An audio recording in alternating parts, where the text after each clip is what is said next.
Hello guys, हम आज की कक्षा में बात करने वाले हैं क्लास 6 के मैथ अध्याय 1 प्रश्नावली 1.2 के सवाल नंबर 5 से आज हम इस कक्षा को शुरू करेंगे।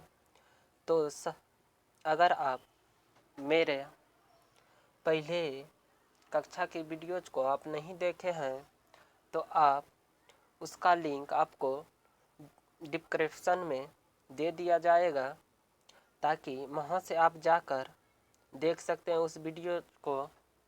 तो बिना विलम्ब करते हुए आज की कक्षा को हम शुरू करते हैं।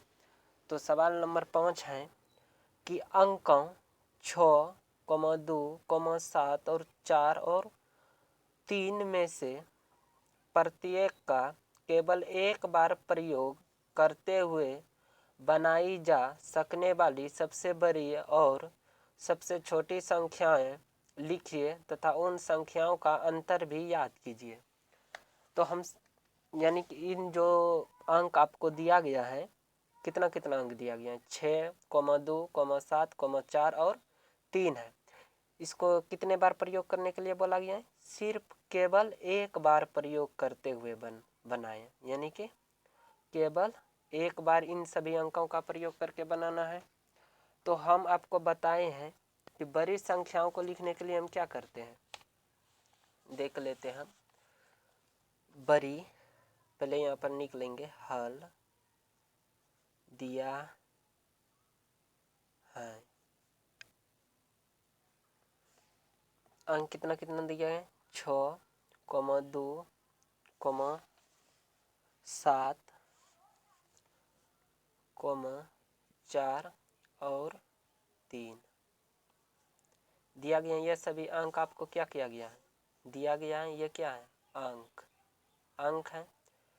इनसे आपको क्या बोला गया है? सबसे बड़ी संख्या बनाने के लिए और सबसे छोटी संख्या बनाने के लिए। तो हम सबसे क्या करेंगे? सबसे पहले बड़ी संख्या बनाएंगे। सबसे बड़ी संख्या कैसे बनाएंगे? तो सबसे बड़ी संख्या को बनाने के लिए हम क्या करते हैं? सबसे बड़े अंक का प्रयोग करते हैं। तो इसमें सबसे बड़ा अंक कौन है? 7। 7 के बाद फिर बड़ा अंक कौन सा है? 6। फिर 6 के बाद सबसे बड़ा अंक कौन है? 4। फिर 4 के बाद सबसे बड़ा अंक क्या है? 3। उसके बाद क्या है? सबसे छोटा अंक इसमें 2 है। तो ये क्या बन गया? इन अंकों से बनने वाली ये क्या बन गया? सबसे बड़ी संख्या बन गया। फिर आपको क्या बोला गया है? इन्हीं अंकों का प्रयोग करके सबसे छोटी संख्या बनाएं। केवल कितने बार प्रयोग करना है अंकों का? तो केवल एक बार प्रयोग करना है। तो सबसे अब छोटी संख्या बना लेते हैं। सबसे छोटी संख्या, तो सबसे छोटी संख्या को बनाने के लिए हम क्या करेंगे? सबसे छोटे अंक का प्रयोग करेंगे। तो सबसे छोटे अंक का जब हम प्रयोग करेंगे तो सबसे पहले क्या लेंगे? सबसे छोटे अंक लेंगे। तो 2 से फिर बड़ा कौन सा अंक है? 3 है। फिर 3 से बड़ा कौन सा अंक है? 4। फिर 4 से बड़ा कौन सा अंक है? 6। फिर 6 से बड़ा कौन सा अंक है? 7। तो ये क्या बन गया? इन सभी अंकों से सबसे छोटी संख्या बन गया। अब फिर क्या आपसे पूछ गया है? इन दोनों संख्याओं का बड़े संख्याएं और सबसे छोटे संख्याएं का अंतर कितना है? तो अंतर पूछा है तो क्या कर देंगे? दोनों को माइनस कर देंगे। तो 12 में से 7 गया, कितना बचा? 5। फिर यहाँ पर कितना बचा? 2। फिर इससे 1 पे चलेगा तो 12 में से 6 गया, कितना बचेगा? 6। फिर 13 में से 4 गया, 9। फिर यहाँ पर 5 में से 3 गया, 2। फिर यहाँ से 7 में से 2 गया, 5। यानी कि 52,965 बन जाएगा। इतना यानी कि दोनों संख्या का अंतर आएगा। सबसे बड़ी संख्या और सबसे छोटी संख्या का अंतर कितना आएगा? 52,965। तो उम्मीद करते हैं कि आपको यह सवाल समझ में आ गया होगा। फिर हम अगला सवाल को देखते हैं। इस सवाल नंबर कितना था? 5 था। अब सवाल नंबर 6 को देखेंगे।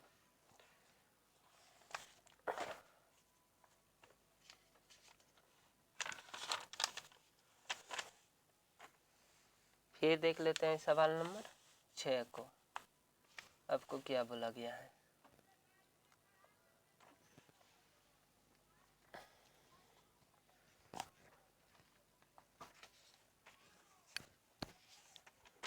देखिए यहाँ पर सवाल नंबर 6 में क्या है।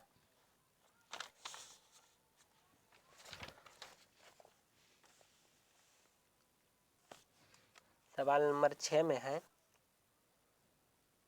एक मशीन औसतन एक दिन में 2825 पैच बनाती है। यानी कि एक दिन में एक मशीन कितने पैच बनाती है? तो 2825 पैच बनाती है। जनवरी 2006 में उस मशीन ने कितने पैच बनाए? यानी जनवरी 2006 में उस मशीन ने कितने पैच बनाए? तो जनवरी 2006 में पूछा गया है कि उस मशीन ने कितने पैच बनाए। तो एक दिन में इस मशीन ने कितने पैच बनाती है? एक दिन में हल दिया है, एक मशीन ने एक दिन में 2825 पैच बनाती है। 25 पैच बनाती हैं कितने दिन में? एक दिन में। अगर आपसे इससे पूछ लिया जाए 2 दिन में ये कितने पैच बनाएंगे, तो इसमें आप क्या कर दीजिएगा? 2 से गुना कर दीजिएगा।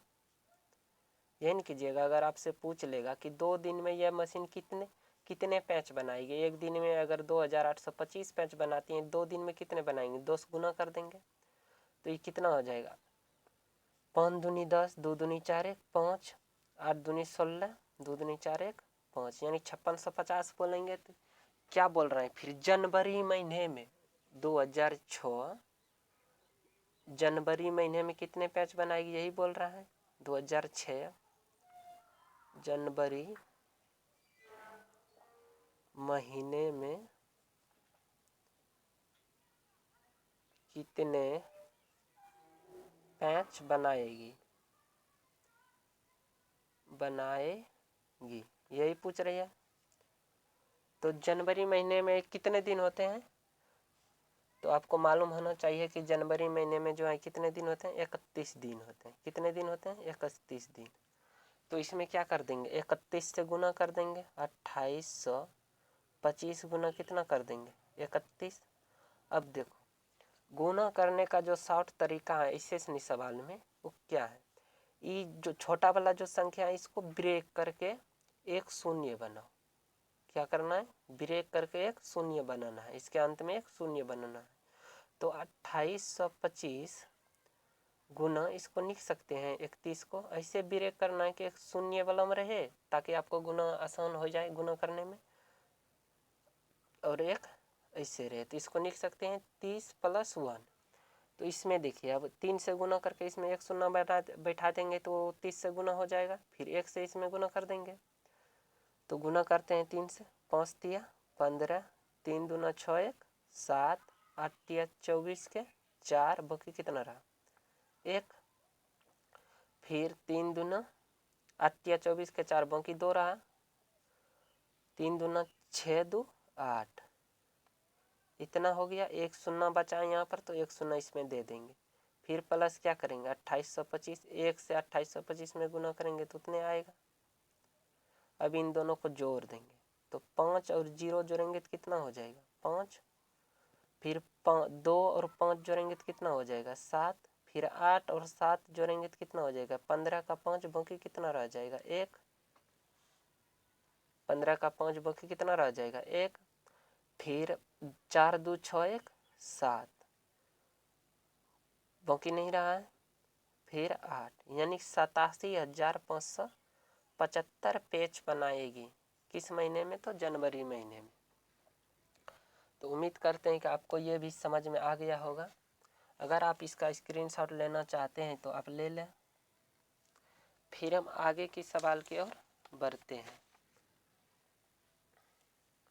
फिर मेरा 7 नंबर क्वेश्चन है, एक व्यापारी के पास 78,592 रुपये थे। कितने थे? 78,592 रुपये थे। उसने 40 रेडियो खरीदे। उसने कितने रेडियो खरीदे? 40 रेडियो। प्रत्येक रेडियो का मूल्य 1200 रुपया था। प्रत्येक रेडियो का मूल्य क्या था? 1200 रुपया। यानी कि एक रेडियो का मूल्य कितना था? 1200 था। और इसने ऐसा ऐसा रेडियो कितना खरीदा है? 40 रेडियो खरीदा। और उस व्यापारी के पास कितने रुपये थे? 78,592 रुपये थे। फिर बोल रहे हैं खरीदा 1200 रुपया था। इस खरीदारी के बाद उसके पास कितनी धनराशि शेष रह गई? यानी कि 40 रेडियो खरीदने के बाद उसके पास कितने और शेष रुपये रह गए हैं, यही आपसे पूछा गया है। यानी कि 78,592 रुपया था उस व्यापारी के पास। उसने 40 रेडियो खरीद लिया और एक रेडियो का कीमत जो था वो कितना था? 1200 था। तो 40 रेडियो खरीदने के बाद उस व्यापारी के पास कितने रुपये रहे, यही आपसे पूछ रहा है। तो इसको भी बना लेते हैं। तो इसको कैसे बनाएंगे? उसी तरह से बनाएंगे। पहले क्या निकलेंगे? हल। फिर क्या निकलेंगे? दिया है। क्या दिया है? एक व्यापारी के पास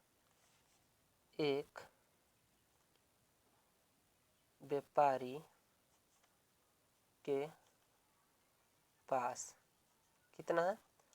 78,592 रुपये हैं। ठीक है। और उसने 40 रेडियो खरीदे। इतना रुपये थे। उसने कितने रेडियो खरीदे? उस यहाँ पर लिखेंगे उसने से उसने